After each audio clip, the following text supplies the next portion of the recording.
The Gulf of America, because to me it was always the Gulf of America. I could never understand. We have 92% of the frontage, and for years, actually 350 years, they were there before us. It was called the Gulf of Mexico. I just had this idea. I'm looking at a map, I'm saying, we have most of the frontage. Why is it Gulf of Mexico? Why isn't it the Gulf of America?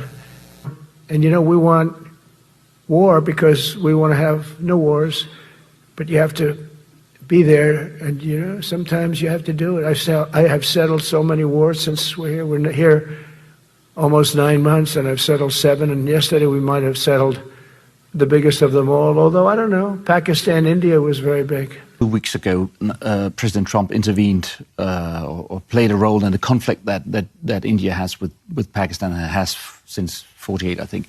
And he says that he said on his own social media platform that he brokered a peace deal. I've heard voices, and you're smiling just a bit.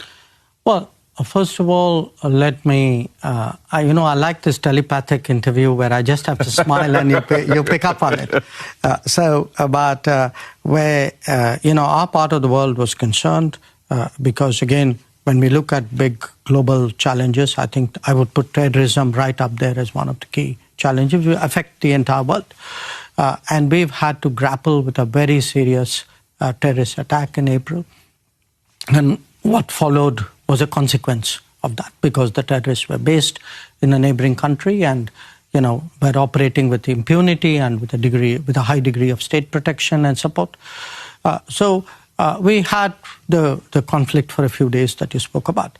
Now, we resolved that conflict for the moment in its particular military form through agreement and understanding for a cessation of firing and military action. And this was something that we negotiated directly between the militaries of the two countries. The trigger for it was that after we had fighting for a few days, we hit them very hard on a particular morning, the morning of the 10th to be precise, and that caused the Pakistanis to say, okay, we're prepared to stop the firing and, reach an understanding about how to deal with it. So I just want to, get that part of it across to you. You should make an apology to us, because you didn't congratulate us for the peace deal that President Trump made between Albania and Azerbaijan. I'm sorry for that, guys. Yeah. And you worked very hard. You worked very hard. We had 500. Because we can't let people throw around that word.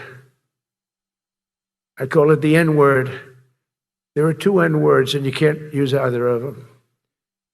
And they're brave in our inner cities, which we're going to be talking about, because it's a big part of war now. It's a big part of war. But the firemen go up on ladders, and you have people shooting at them while they're up on ladders. I don't even know if anybody heard that.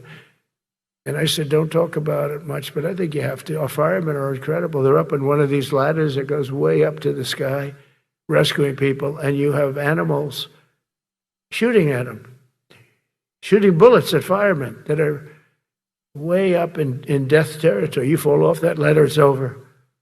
It's over. They don't even have to inspect you. For a general, because we have beautiful paper, the gorgeous paper. I said, throw a little more gold on it. They deserve it. I want the A paper, not the D paper. We used to sign a piece of garbage. I said, this man's going to be a general, right? Yeah. I don't want to use this. I want to use the big, beautiful, firm paper. Something happened, but I said, my favorite word in the English dictionary is the word tariff. And people thought that was strange. And the fake news came over, and they really hit me hard on it. They said, what about love? So we found $31 billion, and we're not sure from where it came. A gentleman came in, a financial guy. Check the tariff shelf. No, sir, the tariffs haven't started in that sector yet. I said, yes, they have. They started 7 weeks ago. Check it. But it's something we're actually considering, the concept of battleship. Nice 6-inch sides, solid steel, not aluminum that melts if it looks at a missile coming at it. Starts melting as the missile's about 2 miles away. No, those ships, they don't make them that way anymore. But you look at it, and your secretary likes it, and I'm sort of open to it. And bullets are a lot less expensive than missiles. You know, when I walk downstairs, like I'm on stairs, like these stairs, I walk very slowly. Nobody has to set a record. Just try not to fall, because it doesn't work out well. A few of our presidents have fallen, and it became a part of their legacy. So one thing with Obama, I had zero respect for him as a president, but he would bop down those stairs. I've never said, da-da-da-da-da-da, pop, pop, pop. He'd go down the stairs, wouldn't hold on. I said, it's great. I don't want to do it. I guess I could do it. But eventually, bad things are going to happen. The president is unhinged. He is unwell. What are you doing? A lot of folks on your side are too. I don't control. Oh my God, please. That performance in front of the generals, that I didn't see it. Is so dangerous. You know I serve on foreign affairs and appropriations. This is a collision of those two things. Our allies are looking elsewhere. Our enemies are laughing. I just left. You have a president who is unwell.